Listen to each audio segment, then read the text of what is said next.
What's up, guys? Welcome to the Stats Free Sports channel. Here today to bring you NFL prediction video on Zach Ertz. I believe once he clears waivers, he will be a Baltimore Raven. Now let's talk about why so. Currently, right now, he's not an unrestricted free agent. He's still in the waiver wire as of this video, but I do expect him to clear waivers. If you do accept this contract, you're going to get $3 million this season and then $11 million on the books for Zach Ertz next season. I highly doubt it's possible though, but I highly doubt a team picks it up and claims him. So I think he will be an unrestricted free agent. And I think once that happens, when it's all said and done, he will be a Baltimore Raven. And honestly, I'm not gonna lie to you. I'm not gonna lie. It's kind of going head over heart. My heart's telling me he's going to Philly. Everything lines up for him to go back to Philly, honestly. But there's other options. You see, if you see the background of this video, not just the audio, you see I have other teams on the picture as well. So I'm getting into the other teams, and it's fit there too. But I think it's really a down to a two-team race, the Ravens and the Eagles. But let's get into how he got here. So first off, I did my summer videos on top 5 players I expect to be traded. I did another one of those videos around the trade deadline, and Zach Ertz was mentioned in both of those videos. I was definitely on the bandwagon of Zach Ertz being traded. It just made sense, the way the Cardinals were going, and also, he's a veteran player who needs to be on a winning contending team. He was brought to Arizona under the guise of we're going to try to win a couple years ago. Him, Hopkins, Murray, but obviously things didn't pan out. Hopkins gone and stuff like that. So, and the team is kind of going to the wayside now. So, it's definitely understandable why why him and the Cardinals were mutually in agreement to let him go. And there's a bunch of teams that could use him. Normally I like to go with past connection, something I just say like, hey, who's in the market for this type of player. And then when I see the certain teams, you filter out, and you see what teams have the cap space for them, what team has a need for them. Then I personally look at kind of does he have history with certain programs? A former coach, former GM that drafted him, so on and so on. And obviously, he has history with a couple teams, one being obviously the Philadelphia Eagles, then another being the Jacksonville Jaguars, who are on this list, who I will tackle first. The Jaguars make sense. Doug Peterson, head coach, coach Zach Ertz when he won a Super Bowl a couple years back. But the fit isn't really there. You have Evan Ingram, who's getting about eight targets per game. You still have Calvin Ridley, still have Christian Kirk. Everyone's healthy on their offense, so there's no real need to get Ertz right now. I don't see if they could stockpile and have an extra option. There's nothing wrong with having more than one good tight end. But the way Ingram is kind of balling, I don't really see a fit or need to get Ertz. But they are on this list. You never know. They might go all in and bring Ertz in too, and give Trevor Lawrence another reliable option at the tight end spot. So it's definitely possible. Next, Miami Dolphins. One of the teams who I mentioned as one of the favorites. He fits Mike McDaniel's scheme perfectly. Tyree Hills, he's currently banged up with an ankle injury. It seemed like Jalen Waddle, he stays banged up, so you need another weapon also. It makes sense in that high-powered Dolphins offense. And I should say this earlier as well. He's going to go to a contender. He's not going to a scrub team. He's going to go to a good team where he can get some burn on, where they need him, and also where he can possibly win too.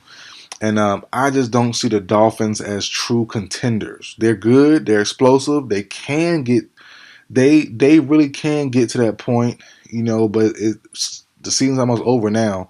We're over halfway through, and they really haven't shown me they're true contenders. They're good, but they're not great. So I don't think he ends up there. You have an interesting team, the Broncos. They've been on fire lately. They do have a need at tight end. Russ doesn't really push the ball downfield as much.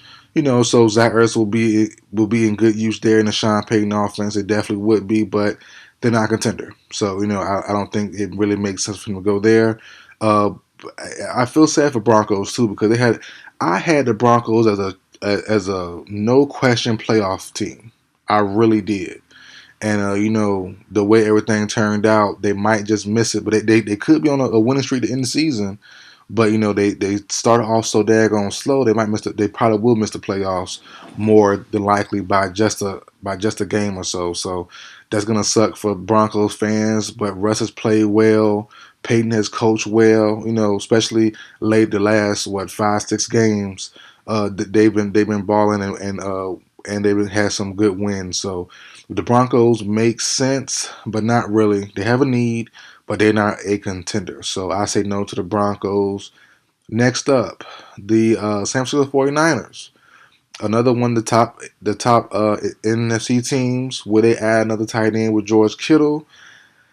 Will the rich get richer? It's possible. It is possible they have the cap space for. They have the cap space to claim him too. If they really wanted to and just cut him during the off season or trade him or something. But if they really wanted to, they could bring him in, have him Hurts. You can't really, not you can't, but you have Debo, who's kind of often banged up. Christian McCaffrey can be banged up, so you want to give Brock Purdy more weapons. That's understandable. I'm not against it. So there's a strong option there. I think they're a dark horse. They're not mentioned as one of the favorites by most people, but it's definitely a possibility. You have the Colts going back to the NFC. Shane Steichen's offense. Have Gardner Minshew, give him a tight end. The Colts are going for a late season playoff push for a wild card spot, which they're in a good spot for. I don't mind the fit, but like I said, they're not a contender. So unless they claim him, I don't see him really going there as a free agent. But if they were to claim him, I don't know if he'll be happy or not, but he will get the burn. He will get some receptions and some targets. The Colts have. I thought Mo Cox and some of the other guys there could have been a decent tight end one, but no one really stood out as of right now. So Zach Ertz would be there and be the clear favorite and get all the play at the tight end one spot for sure. But they aren't contenders, so I don't see it really happening. Then you have the last two teams, as I said, the Eagles and the Ravens. I'll go with the Eagles. It makes sense. I'm not gonna lie to you. I don't know how he doesn't go there. If he does clear waivers and be a free agent, you have AJ Brown kind of banged up with that thigh injury. You have Dallas Goedert banged up. You have Lane Johnson banged up. Fletcher Cox banged up. Guys are getting banged up now. And if you remember back during the trade deadline talk, there were very high talks on the Eagles needing another receiver or another tight end option. Because, Eagles fans and also just the rumor mill was saying the Eagles wanted another receiver. Zach Ertz could be that guy. There was Hunter Renfrow talk. There was other guys as well doing around the slot position. Well, you could bring in Ertz and he could be a big slot. Like he used to be. Ertz also has history to make in Philly. He's 11 receptions from being the all-time franchise leader in receptions. So that record will be solely his if he does return and get 11 receptions, which he probably will. Probably about 2 or 3 games. So it makes sense. Everything lines up for him to go back, but I just really want him to not go there. Just like same way, like I don't want to go to San Francisco. I'm tired of the richer getting richer. The rich getting richer. It seems like everybody the Eagles want that they get. Kevin Byard, Darius Slay. I'm like, bruh, you get everybody already. AJ Brown for the free. Like, they got 2 top players for the free. I'm kind of hating a little bit. I don't want them to get Ertz. I really don't. I want to see him go to Baltimore. Mark Andrews is down. I'm kind of surprised Isaiah Likely hasn't really stepped up and taken over that tight end one spot. If he took that over, I would be opposed, or I wouldn't be going as strong for Baltimore, but he hasn't, and that's the thing for me. Isaiah Likely has the talent, has the skill, but just hasn't shown the number one the number one tight end uh, traits to really take over for Mark Andrews, especially with a time like this where he's out for the season. I thought likely being drafted a couple years ago, he could be that and kind of push Andrews out the door a little bit as he got older. But as of right now, he's not doing that. So, I definitely think they need Ertz in the worst way. We already know, and Lamar's been playing well this year, but we know he loves his reliable tight end spot, normally Mark Andrews. So I definitely think Ertz could and would fill that role pretty well. He's not Ertz of a couple years ago, but he's still good enough to get the job done if he can stay healthy. So, as I said, my mind over heart's telling me Philly all the way. My mind's telling me go somewhere different. Go to Baltimore. Go to Miami. Go to San Francisco.